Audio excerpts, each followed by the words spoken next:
Merci de suivre Métropole à l'heure de Métro News. Madame, Monsieur, bonsoir. Bienvenue à la 4e édition de ce journal pour la semaine.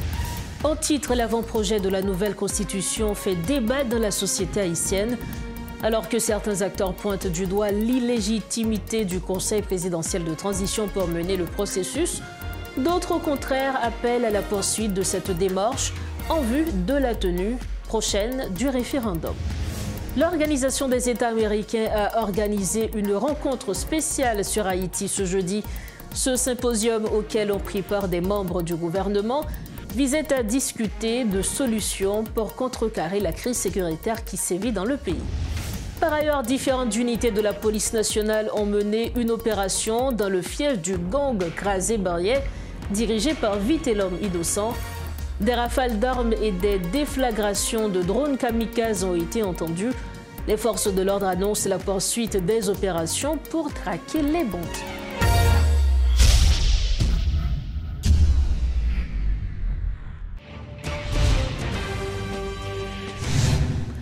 Bienvenue à tous au développement des titres de l'actualité remis officiellement au CPT mercredi. Le texte de la nouvelle constitution suscite déjà de vives réactions au sein de la société. Des acteurs qui estiment que les dirigeants actuels n'ont pas l'autorité pour engager le pays sur cette voie rejettent ce document d'un revers de main, tandis que d'autres, soulignant la nécessité d'amender la Constitution, estiment que le moment d'une transition politique est idéal pour le faire et appellent à la poursuite de la démarche. Cette démarche visant à doter le pays d'une nouvelle constitution aboutira-t-elle dans le temps imparti? Quels sont les enjeux de ce processus? L'ancien Premier ministre Evans Paul a vu naître la Constitution de 1987 pour laquelle il a milité et voté dans la perspective d'implanter une société démocratique en Haïti. Il est notre invité ce soir à Métro News. Monsieur Paul, bonsoir. Merci infiniment pour disponibilité. Bonsoir, bonsoir. C'est toujours avec plaisir de répondre à l'invitation pour nous faire un petit brasser l'idée avec téléspectateurs, téléspectatrices. En effet.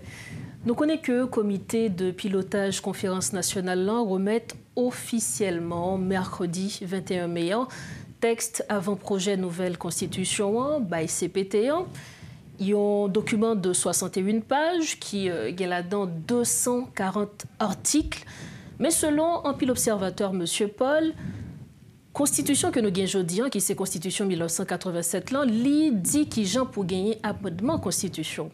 Et si nous regardons dans les nouvelles propositions, ça, dans avant de projet 1, dans l'article 236-4, nous avons cité pour téléspectateurs, aucun amendement à la Constitution ne doit porter atteinte au caractère démocratique et républicain de l'État. Qui regarde ou aujourd'hui par rapport avec une nouvelle proposition, ça, M. Paul? Premier, ça pour nous comprendre, pendant que je salue les téléspectateurs, et nous avons une crise. Nous avons une très, très grave crise. Il y a des gens qui disent crise sans précédent. Ça veut dire une crise qui n'a pas existé encore. Nous peut-être pas de jamais vivre en situation côté nous capable de dire nous avons l'État parallèle ou des zones qui contrôlées par des groupes qui mettaient propre système de taxation sous population. Alors, gon route n'a cherché pour nous sortir. Moi-même pas jamais vers là à moitié vide, plutôt à la moitié plein. M'a dit gon effort qui fait si il y a des gens qui mettaient d'accord qui proposaient un texte. Bon, maintenant pas jamais un texte qui parfait en matière politique, a toujours gagné accord, a toujours gagné désaccord. Mais moi j'ai une préoccupation.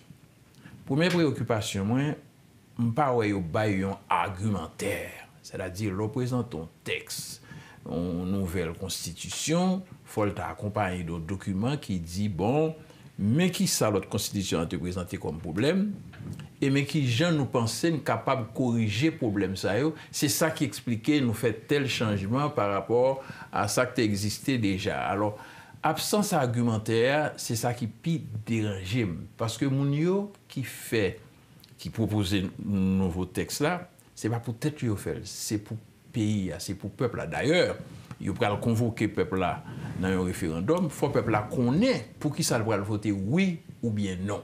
Alors, absence argumentaire, pour moi-même, c'est le principal préoccupation. Par exemple, nous avons une question de cartel magistrat. Mais il semblait retirer la question cartel magistrat. Moi, je vais expliquer pour qu'ils soient pas décision ça. Il y a toujours un conflit, c'est vrai, toujours un conflit.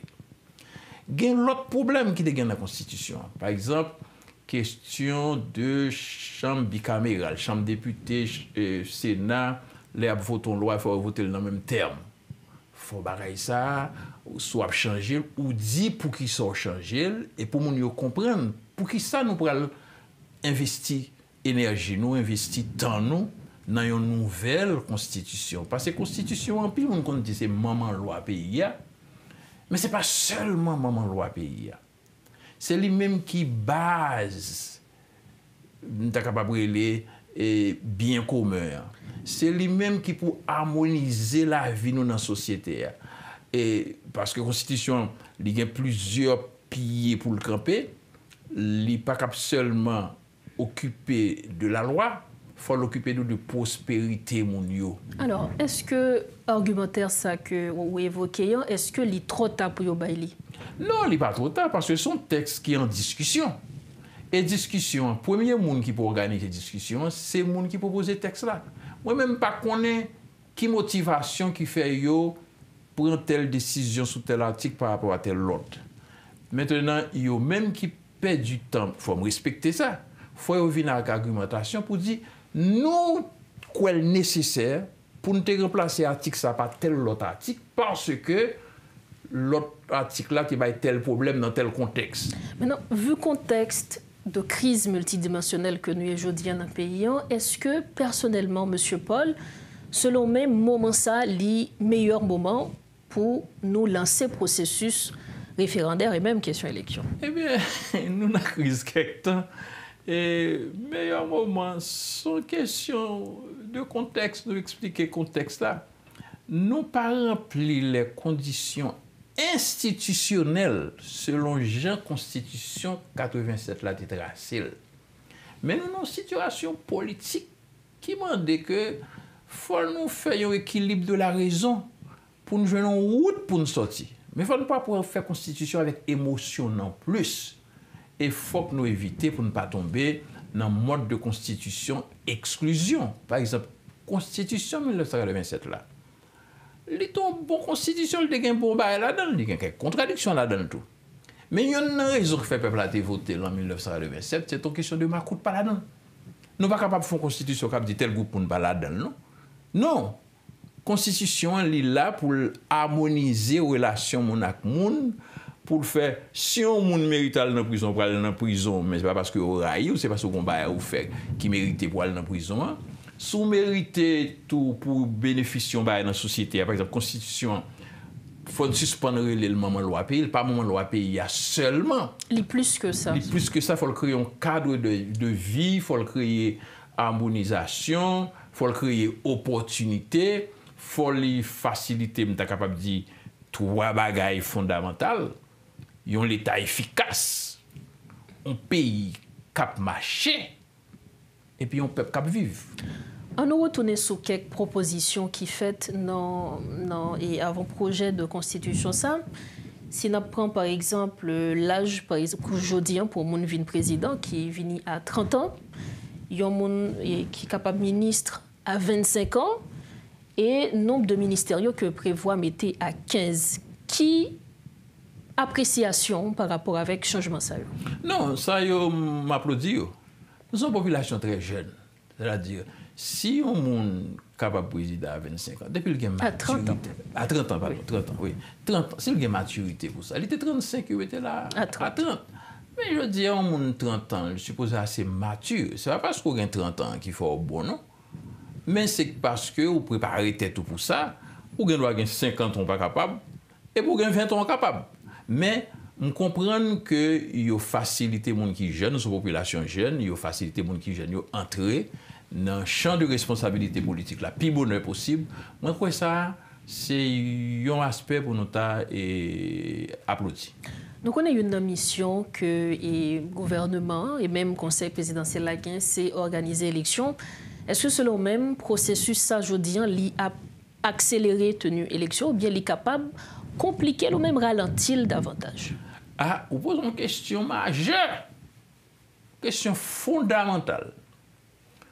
Moi, comprendre si pouvoir qu'il arrive capable de pays une nouvelle constitution, une nouvelle bonne constitution, pas seulement pour le nouvelle, mais pour le bon tout, ça a un bon bagage. Même pas ouais qui gens n'a capable à la fois faire un processus référendaire et organiser l'élection. Parce que complication qu'il y a là-dedans, il y a des délais incompressibles. C'est-à-dire, ou pas qu'à faire backsou, ou pas qu'à changer. Par exemple, il dit pour un mois pour faire débat sous constitution. Lorsqu'il fin fait mois ça, ou pour le ça faire référendum là. C'est après résultat référendum là pour faire loi électorale là parce que ou par contre ça référendum là pas le cas oui le cas non. L'on prend procédure processus li impossible pour 7 février 7 février 2026 pour nous gagner un nouveau président élu. Impossible. Donc ça est-ce que c'est l'autre accord qui t'a supposé gagner? Ça la pied. Moi-même moi pense que c'est pour nous faire ça incapable. Si pouvoir qu'il a, c'est constitutionnel qu'il bien sûr en accord avec le peuple là. Parce que je ne vais même parler de problème de sécurité. Hein? Même sans problème de sécurité grave nous gagnons dans le pays aujourd'hui, qui c'est la principale priorité. Ou pas capable à la fois, dans 7 à 8 mois, pour organiser 2 activités électorales nationales. Parce que le référendum, c'est une élection nationale liée, même s'il n'y a pas de compétition, si oui ou non, c'est dans tout le pays pour organiser. Et il faut attendre le référendum dans fin fête pour qu'on ait résultat qui sorti là-dedans avant pour enclencher l'élection pour députés, magistrats, etc. Parce que, sous pas contre qui constitution peuple a voté, ou pas capable de faire loi électorale. Ça veut dire qu'il n'y a aucun moyen pour faire référendum, pour adopter une nouvelle constitution et pour faire élection avant 7 février 2026. Là, c'est un point que vous mettez sur tableau. D'ailleurs, nous, membres du Conseil présidentiel, ont toujours affirmé que 7 février 2026 a gagné un président élu sous pouvoir. Et je dis, on dit nous que ça n'a pas qu'à faire. Est-ce que membres du Conseil n'est pas conscient de ça? Ou bien sûr, c'est de l'autre moyen, on pense qu'il a créé? Ce n'est pas parce que je ne pas le faire, non. C'est dans le côté de Chita là, je n'ai gagné pour m'aller au Cap Haïtien pour m'arriver à 8h du soir. Bon, je n'ai aucun moyen pour m'arriver. Je n'ai pas d'hélicoptère, je n'ai pas d'avion, route pas bon, même si j'ai une machine. Bon, je dit, je fais par la route, même si je n'ai pas de bandits sur la route là. J'ai 250 à 300 km pour faire, pas de moyen pour arriver dans 2 heures de temps. Et surtout route pas bon, etc. Ça veut dire que dans la situation nous y est, même sans problème, je vais insister sur ça, même si pas de problème de sécurité, procédure, mécanisme, temps, c'est au moins 8 mois ou besoin pour planifier, organiser une élection nationale dans le pays. Là, on parle qu'il y a de 2 activités électorales, parce que 2 activités électorales nationales, référendum dans son élection nationale liée tout. Il y a moins de complications que l'autre élection pour député, président, sénateur, mais son élection quand même. Et sauf une fait l'envant, il faut tant de résultats à sortir, c'est après résultat pour qu'on sous qui constitution prend le travail pour enclencher l'autre élection. Alors, moi-même, moi, vers là à moitié plein, moi, je pense que gon effort qui fait, qui propose un texte, débat pour le faire souligner. Moi, j'ai 2 bagailles, moi, je veux souligner. Un, il faut un argumentaire. Il faut que les gens qui fait la constitution expliquent au peuple là pour qui ça nous propose la constitution ça, en quoi est-ce que il pourrait faciliter le pays à avancer. Deuxièmement, il faut dire sous qui calendrier il pourrait à la fois organiser dans 7 à 8 mois référendum plus élection générale. Impossible. Nous pral fini avec entrevue ça, mais avant, est-ce que vous gagnez, en tant qu'ancien Premier ministre, des recommandations que vous avez fait jeudi? Première recommandation, c'est question argumentaire là. Je pense que faut autorité et commission qui fait constitution, qui propose les textes là, propose argumentaire. Deuxièmement, faut nous définir une vision pour le pays. Et c'est là pour nous faire très attention, pour ne pas sauter dans la crise, tomber dans la crise. Nous pas qu'à rater la constitution. Nous pas qu'à faire une constitution qui va tirer ficelle là dans le problème par le MAC président. Nous avons besoin de cohésion nationale. C'est cohésion ça qui peut permettre de nous faire pays avancer. Pas oublier que trois bagailles fondamentales nous besoin régler. Un, efficacité de l'État. Dans l'efficacité de l'État, ou une stabilité politique, ou une question sécuritaire, ou une question prospérité. Et deuxième bagaille, ou besoin d'État stable. Pour pays à marcher, pour pays à fonctionner, pour gagner travail, pour gagner activité, pour mon ap vivre, et pour besoin pour peuple à sentir à l'aise, pour gagner prospérité. Alors, constitution, c'est pas une constitution papier, n'a fait juste pour le plaisir de le faire, c'est pour répondre à besoins collectivité, le bien commun. Moi-même, c'est démarche moi ça, et merci pour l'opportunité pour moi, pour demander aux autorités, faire argumentaire et demander aux pays à réfléchir pour ne pas rater l'opportunité constitution ça. Monsieur Evans Paul, merci infiniment de votre disponibilité. C'est un plaisir. Merci encore. Voilà donc les propos de l'ancien Premier ministre Evans Paul. Il était l'invité de Metro News ce soir. Merci de votre fidélité à Metro News. Autre point de l'actualité, l'OEA a tenu un symposium spécial sur Haïti dans l'objectif de trouver des réponses urgentes sécuritaires qui sévissent dans le pays. Cette rencontre s'est déroulée en présence du ministre de la Justice, Maître Pélissier, du ministre de la Défense, Jean-Michel Moïse, et de représentants des pays de la région hémisphérique. Pour l'occasion, le ministre de la Justice a dressé un tableau sombre de la situation en Haïti, évoquant des crimes organisés, l'augmentation constante du nombre de victimes de la violence des gangs et l'occupation de plus en plus de territoires par les bandits. Le ministre appelle au support des pays de la région, car selon lui, il est important que d'autres moyens soient mobilisés pour combattre la crise sécuritaire. L'ancien diplomate américain Pierre-Antoine Louis est avec nous pour porter un regard sur cette rencontre. Maître Pierre-Antoine Louis, bonsoir. Merci infiniment d'être avec nous. Bonsoir, docteur Rosebellen Barthélémy. C'est toujours un plaisir d'être sur le plateau de Métropole pour tenter d'aider le public à mieux cerner des questions d'importance pour le pays. Un symposium sur la sécurité en Haïti à l'OEA s'est tenu ce jeudi 22 mai à Washington. Le conseiller président Smith Augustin y a pris part, il a représenté Haïti. Un symposium sur la sécurité en Haïti, qu'est-ce que ça représente aujourd'hui, Pierre-Antoine Louis? Bon, un symposium sur la sécurité en Haïti serait bienvenu si ce symposium était tenu à Port-au-Prince, avec des experts haïtiens qui échangent des idées avec des experts internationaux. Toutefois, s'il vous plaît, et je n'ai aucune intention d'être méchant, je souhaite plein succès aux initiatives concernant la sécurité, le rétablissement de la sécurité en Haïti. Cependant, souffrez que un symposium qui a lieu à Washington, c'est un peu le symbole de ce qui ne va pas en Haïti. Monsieur Augustin devrait plutôt être à Port-au-Prince, dans une cellule de crise, avec les responsables des forces armées d'Haïti, de la police nationale d'Haïti. L'OEA n'est pas un lieu indiqué pour un symposium. L'OEA est une instance régionale qui regroupe tous les pays des Amériques, sauf Cuba qui s'était retiré, qui a été plutôt expulsé par les États-Unis, à l'initiative des États-Unis, et puis le Nicaragua qui s'est retiré, et aussi le Venezuela, mais sinon tous les pays sont membres. C'est un organe multilatéral, si vous voulez, qui s'occupe des questions de paix, de sécurité, de développement, de bon voisinage dans la région.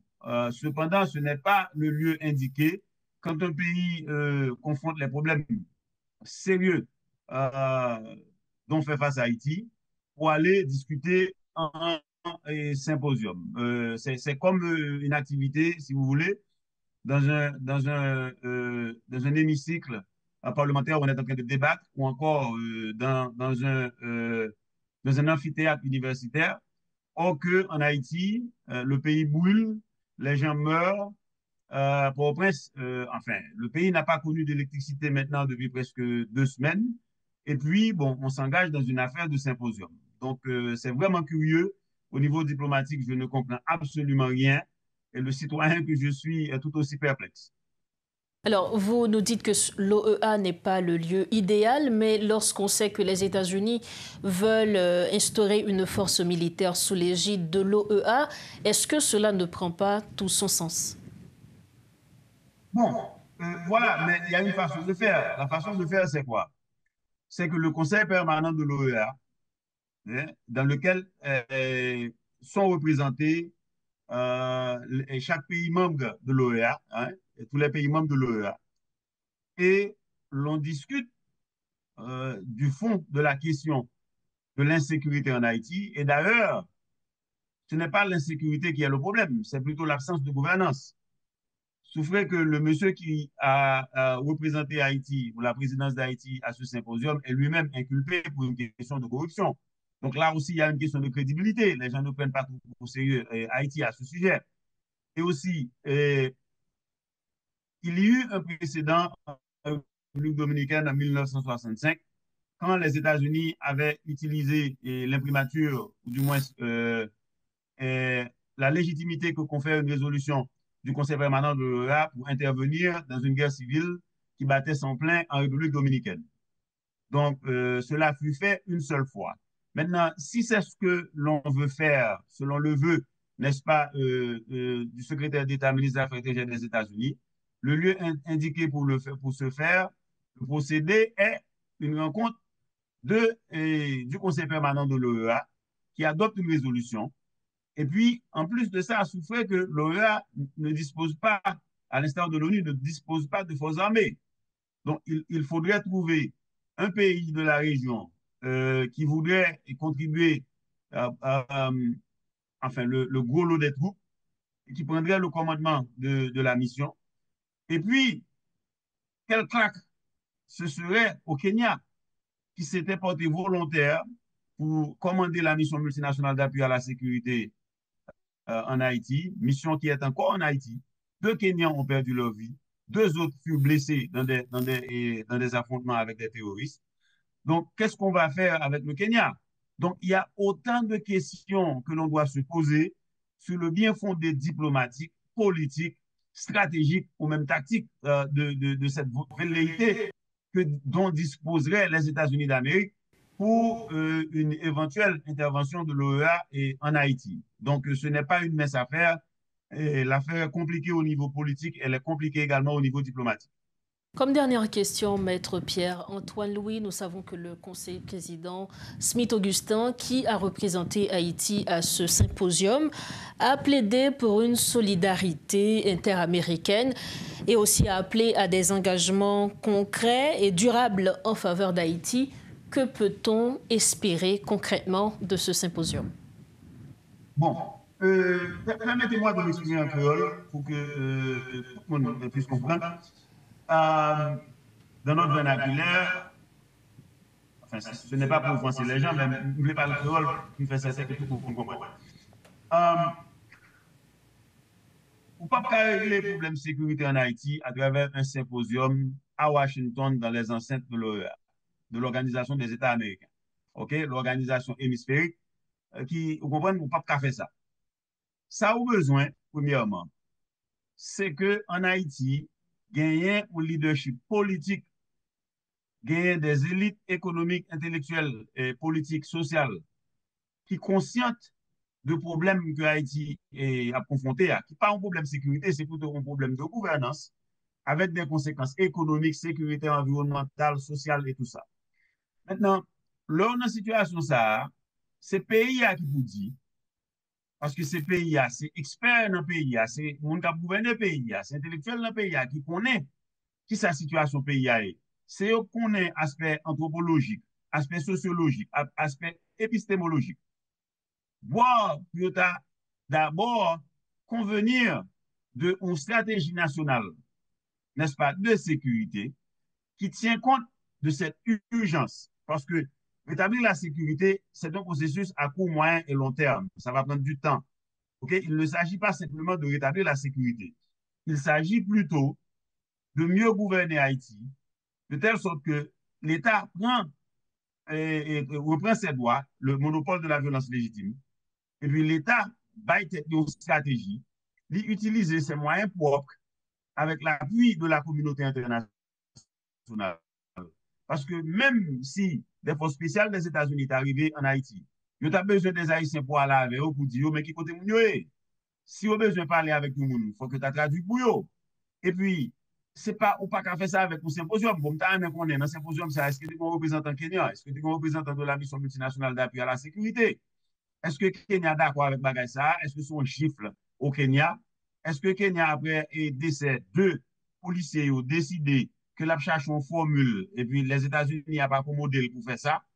Est-ce que c'est parce que l'administration Trump qui t'a dit lors de la réunion du Conseil de sécurité des Nations Unies 21 avril que les États-Unis fatigués avec le fardeau haïtien, donc ils voulaient que l'autre pays aide, quand nous connaissons que il est plus facile, ou du moins, bon, je ne vais pas dire facile, mais il est plus normal que c'est l'ONU, parce que l'ONU qui a expérience déjà en Haïti, à travers la mission des Nations Unies pour la stabilisation d'Haïti, MINUSTA.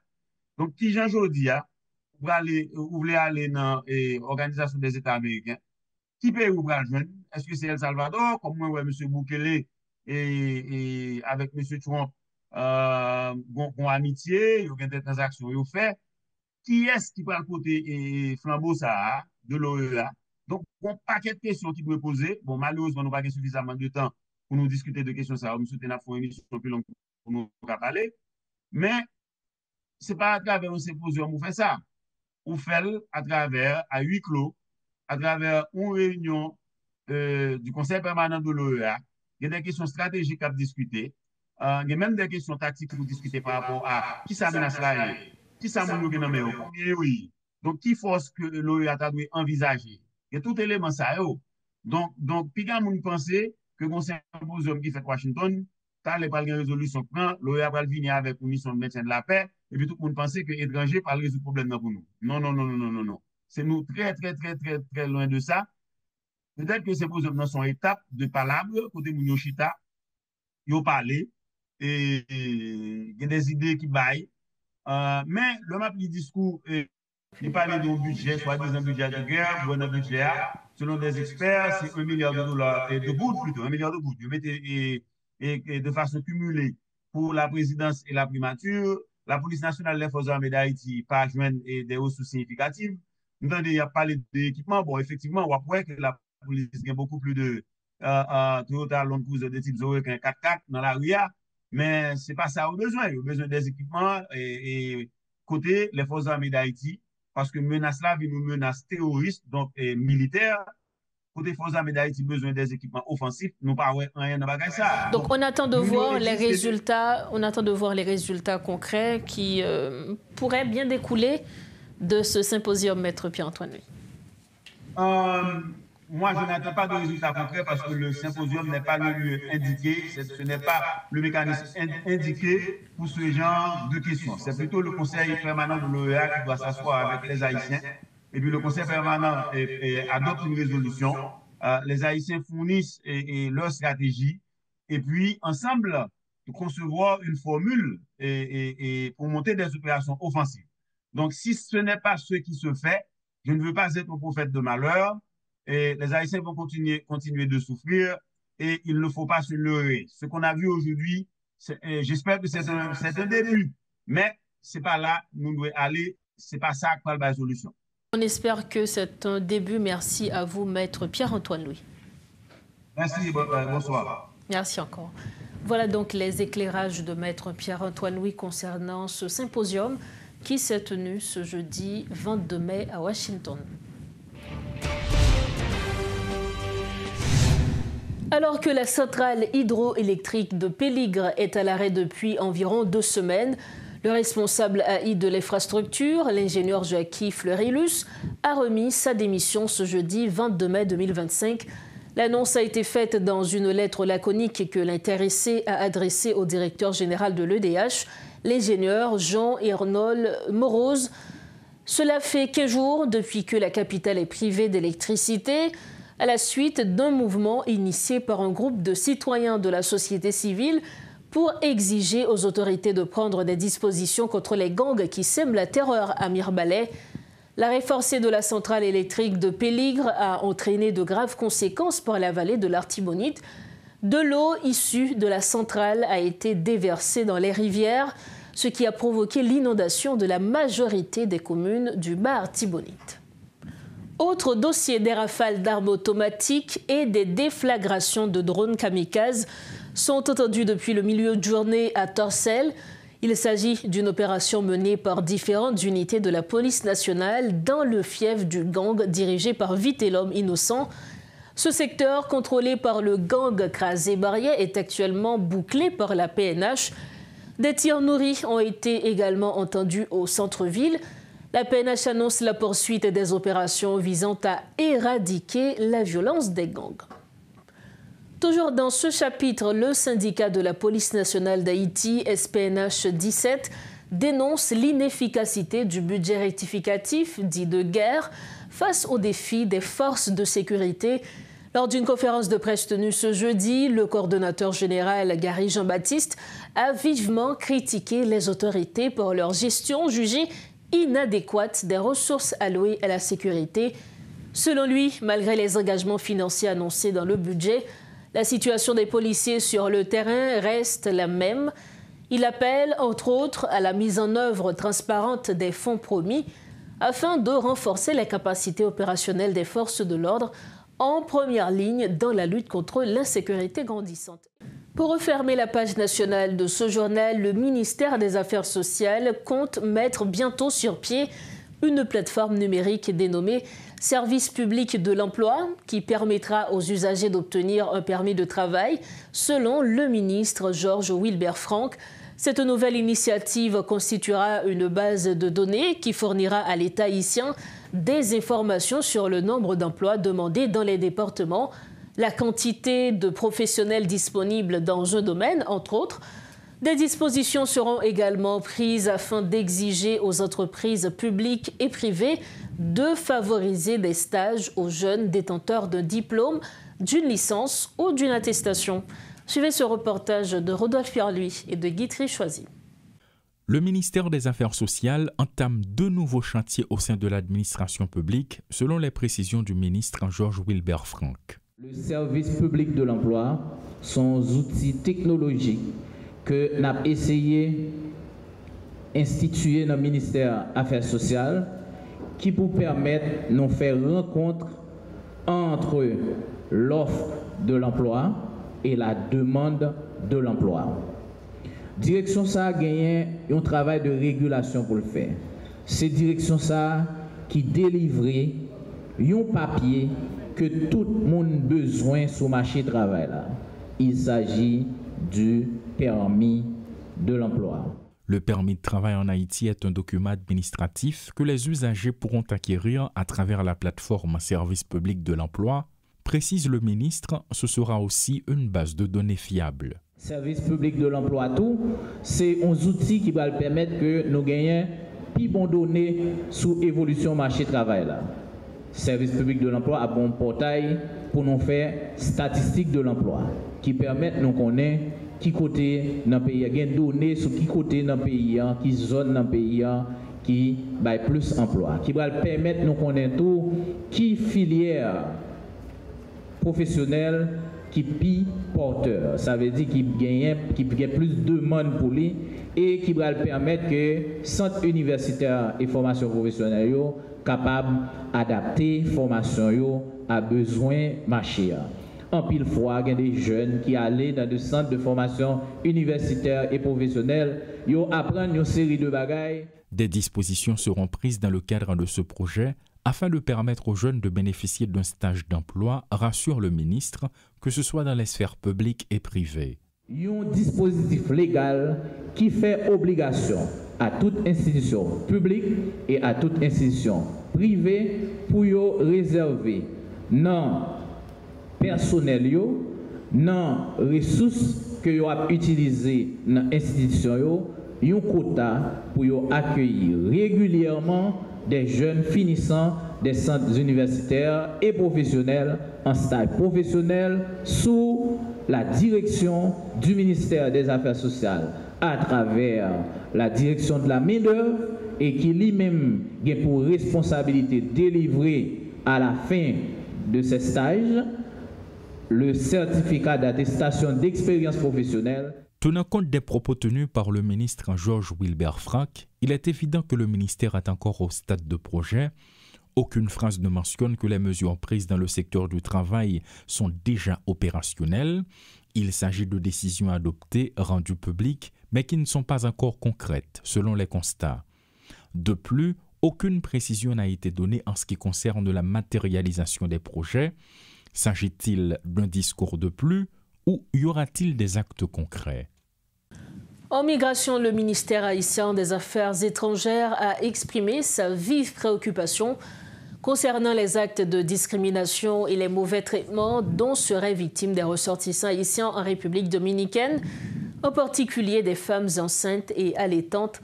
Dans une déclaration officielle publiée mercredi, les autorités haïtiennes dénoncent ce qu'elles qualifient de pratiques xénophobes ciblant les membres les plus vulnérables de la communauté haïtienne vivant sur le territoire dominicain.